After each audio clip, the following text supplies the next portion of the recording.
Merry Christmas. आज 25 दिसंबर है और ईसाई मान्यता के हिसाब से आज ही के दिन प्रभु जीसस क्राइस्ट का जन्म हुआ था और उनको कितनी यातनाएं दी गई, तकलीफ उठाना पड़ा, यह हम सभी जानते हैं। आपने पढ़ा भी होगा, देखा भी होगा, या हो सकता है सुना होगा। लेकिन वे इंसानों को करुणा, दया, प्रेम और मानवता का पाठ पढ़ाना चाहते थे। वो चाहते थे कि हर इंसान में ये चीज़ हो। उन्होंने ये मैसेज दिया भी, वे कामयाब भी हुए। और मैं आपसे ये कहना चाह रहा हूँ, चूंकि मैं भारतीय हूँ, मैं एक सनातनी हूँ, इसीलिए हर फेथ में यकीन करता हूँ और मेरा मानना है कि जिनका जो फेथ है उसमें हम विश्वास करें और हमें एक दूसरे के फेथ, जो लोग जिसमें मानते हैं, उसका सम्मान आदर करना चाहिए। चूंकि मैं भारतीय हूँ, मैंने आपसे कहा, दोबारा इरिटेट कर रहा हूँ, तो प्रभु जीसस क्राइस्ट का भारत से भी रिश्ता रहा है। हालांकि हिस्ट्री इस बात को नहीं मानता है, लेकिन स्कॉलर्स मानते हैं। हिस्ट्री तो हमारे प्रभु श्री राम को भी नहीं मानते, लेकिन हम लोग तो मानते हैं ना, हमारी उनमें आस्था है, हम उनको मानते हैं।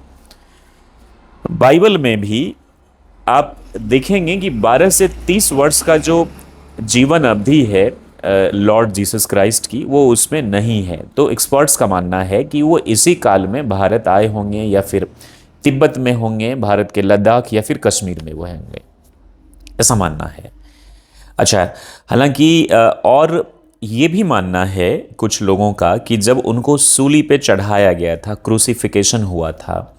मैं किसी भी तरह का कोई कंट्रोवर्सी क्रिएट नहीं कर रहा हूँ, ना ही आपकी भावनाओं को ठेस पहुंचाना चाह रहा हूँ। पूरी इज्जत और मर्यादा के साथ कह रहा हूँ कि जब उनको सूली पे चढ़ाया गया तो दरअसल उनकी मृत्यु नहीं हुई थी। उसके बाद वे कश्मीर आए थे दोबारा, और कश्मीर में ही एक रोजा बल नाम की इमारत आज भी है, जिसमें बताया जाता है कि ये यूज़ आसफ की जो है, ये आपका यूज़ आसफ नामक व्यक्ति की ये मकबरा है। ये मैं आपको बता दूं, नाम से मिसगाइडेड मत होइएगा, ये किसी मुस्लिम की कब्र नहीं है, मुस्लिम संत या फ़कीर की, ऐसा मान्यता है। और ये बोला किसने? मिर्ज़ा गुलाम अहमद, जो अहमदिया मुस्लिम के फाउंडर हैं। 19वीं शताब्दी में उन्होंने ये दावा, मतलब उन्होंने बताया कि ये जो मकबरा है ये जीसस क्राइस्ट की है, चूँकि यीशु मसीह उनका नाम था। और ये बताया जाता है यूज़ आसफ, उन्होंने बोला कि ऐसा है। हालांकि इस्लाम में इसका खंडन है, लेकिन अहमदिया मुस्लिम के जो फाउंडर हैं वो इस चीज़ को मानते हैं। दूसरा, रसिया के निकोलस नेतोविच नाम के रूसी लेखक ने 1894 में भी ये बताया कि लद्दाख के हेमिस मठ में रहे थे प्रभु जीसस क्राइस्ट। और होल्गर कर्स्टर, ये जर्मन के लेखक हैं, इन्होंने भी इस बात का पुख्ता किया। मैंने ओशो के कई वीडियोज सुने थे, उसमें उन्होंने भी बोला था कि जीसस क्राइस्ट भारत आए थे। अच्छा, 12 से 30 साल का जो जिक्र है, ये बाइबल, रोमन अभिलेख या कोई यहूदी स्रोत इसको कन्फर्म नहीं करता है, ना इस्लामिक स्रोत।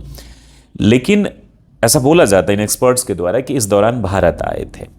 भारत हमेशा से लोगों ने भारत का रुख ज़रूर किया है। अब प्रभु जीसस क्राइस्ट को तो मैं इंसान नहीं मानूंगा, मान्यता प्रभु जीसस क्राइस्ट जो थे, तो हो सकता है, मैं ऐसा नहीं कह रहा कि वो बिल्कुल आए होंगे, ऐसा बताया जाता है, तो इसलिए मैंने बोला पूरे अधिकार से, इज्जत से। अच्छा, अब बोलेंगे कि क्या इस आज का जो ये यूज़ आशफ का जो ये मकबरा है, या जो भी आप कह ले, क्या यहाँ ईसाई आते? नहीं, वही ईसाई आते हैं जिनको शोध करना होता है, जानना होता है, समझना होता है, वे लोग आते हैं। जनरली लोग प्रे करने यहाँ नहीं जाते हैं, या फिर एक टूरिस्ट स्पॉट की तरह दूसरे लोग भी जाते हैं। तो ये थी प्रभु जीसस क्राइस्ट से रिलेटेड कुछ चीज़ें, इसलिए मैंने कहा कि मैं पूरे अधिकार से उन पर मैं ये चीज़ जताना चाहूँगा। और जो वो मैसेज देना चाहते थे वो सभी को लेना चाहिए, शांति से रहना चाहिए। आज स्कूल, हमारा जो प्ले स्कूल है बच्चों वाला, वो आज बंद है, चूँकि बिहार में डीएम के आदेशानुसार कल तक स्कूल बंद था। तो आज मुझे लगा आज भी बहुत तेज़ ठंड होगी, तो बच्चे इस वजह से आज नहीं आए। और फिर से मैरी क्रिसमस, खुश रहे, मस्त रहे, और जो मैसेज ये महापुरुष देना चाह रहे थे उनको ज़रूर माने। और जो भी मैंने कहा वो मैंने अपने मन से नहीं कहा, ये हिस्टोरिकल फैक्ट्स नहीं सही, लेकिन ये बड़े बड़े लोगों के ये प्रमाण थे, ऐसा हुआ। बहुत बहुत शुक्रिया आपका इसे देखने के लिए। जय हिंद, जय भारत।